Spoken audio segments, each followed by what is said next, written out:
বাৰে বাৰে অসফল হোৱাৰ পিছতো কেতিয়াও উৎসাহ নেহেৰুৱাব, কাৰণ এইটোৱে হৈছে আপোনাৰ জীৱনৰ আটাইতকৈ ডাঙৰ সফলতা। খালী পকেটে আপোনাক জীৱনৰ হাজাৰ শিক্ষা দিব আৰু ভৰা পকেটে আপোনাৰ জীৱনটো নষ্ট কৰাৰ পথ প্ৰদৰ্শন কৰিব। কাৰোবাক ভাল পোৱা দিলে সীমাহীনভাৱে দিয়ক, কাৰণ সীমা আৰু পৰিধি মাটিত থাকে, হৃদয়ত নহয়। টকা পইচা থাকিলে এখন ঘৰ সুখৰ নহয়, যদিহে পৰিয়ালৰ মানুহবোৰৰ মাজত মৰম আৰু বুজাবুজি নাথাকে। 4টা কাৰণে আমাৰ জীৱনত কেতিয়াবা নহয় কেতিয়াবা দুখ আহিবই। 1. সম্পৰ্কৰ কাৰণে, 2. টকা পইচা বা অৰ্থৰ কাৰণে, 3. শাৰীৰিক অসুস্থতাৰ কাৰণে, 4. মানসিক দুখ কষ্টৰ কাৰণে। মানুহক চেহেৰা আৰু কাপোৰৰ সহায়ত চিনিব নোৱাৰি, মানুহক চিনিব পাৰি অৰ্থ আৰু মানসিকতাৰ সহায়ত। জীৱনত 2টা শক্তিৰ বৰ প্ৰয়োজন বুলি ভাবোঁ। 1. যিকোনো কথা সহ্য কৰিব পৰা শক্তি, আৰু 2. সকলোৰে মনৰ ভাৱবোৰ বুজি পোৱা শক্তি। জীৱনত সকলোতকৈ বেছি আপোন আৰু পৰ কোনো নাই, কাৰণ সময় নিজৰ হ'লে সকলো আপোন হয়, আৰু সময় পৰ হ'লে আপোন মানুহবোৰো পৰ হৈ যায়। কিতাপৰ জ্ঞানৰ দ্বাৰা শিক্ষিতহে হয়, জ্ঞানী নহয়। যেনেকৈ জ্বলি থকা চাকিৰ দ্বাৰা পোহৰহে হয়, দিন নহয়। শব্দ লিখিবলৈ যদি চিয়াহীৰ ৰং আৰু সম্বন্ধ গঢ়িবলৈ যদি দেহৰ ৰং বিচাৰি ফুৰে, না শব্দৰ অৰ্থ বুজি পাব, না সম্বন্ধৰ মূল্য বুজি পাব।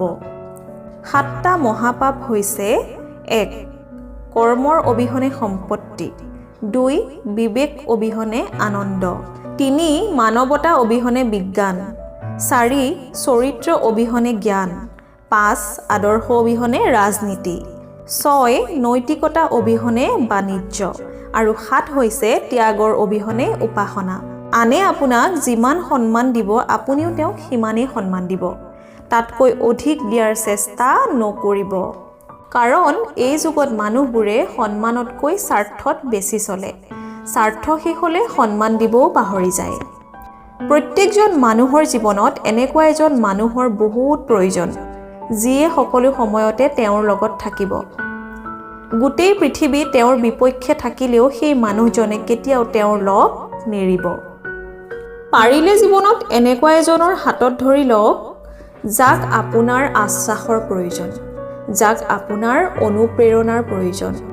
যেতিয়া তেওঁ সাফল্য অৰ্জন কৰিব, সেই সাফল্যৰ কাৰণ হ'ব আপুনি।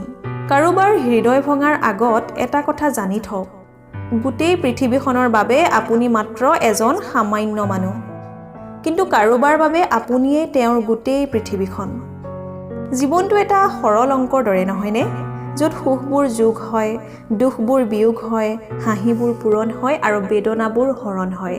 বাকী থাকে মাত্ৰ আশা, যি কেতিয়াও শেষ নহয়। জীৱনত যদি সকলো আশা পূৰণেই হৈ যায়, তেনেহ'লে জীয়াই থকাৰ মজা থাকিবনে? নোপোৱাকৈ পোৱাৰ আশাত জীয়াই থকাৰ মজাই বেলেগ। প্ৰত্যাহ্বান নেওচি পোৱা সুখৰ আনন্দই সুকীয়া। যোৱাকালি আপোনাক কোনে হাৰ্ট কৰিলে সেয়া পাহৰি যাওক, আজি আপোনাক কোনে কেয়াৰ লৈছে সেয়া মনত ৰাখক। পাষ্টত আপুনি কাৰ বাবে কান্দিছিল সেইটো পাহৰি যাওক, বৰ্তমানে আপুনি কাৰ বাবে হাঁহিব পাৰিছে সেয়া মনত ৰাখক। জীৱনটো সেইদিনাৰ পৰাই সুন্দৰ হৈ পৰিব, যিদিনাৰ পৰা আপুনি আনতকৈ নিজক ভাল পাব আৰু গুৰুত্ব দিব পাৰিব।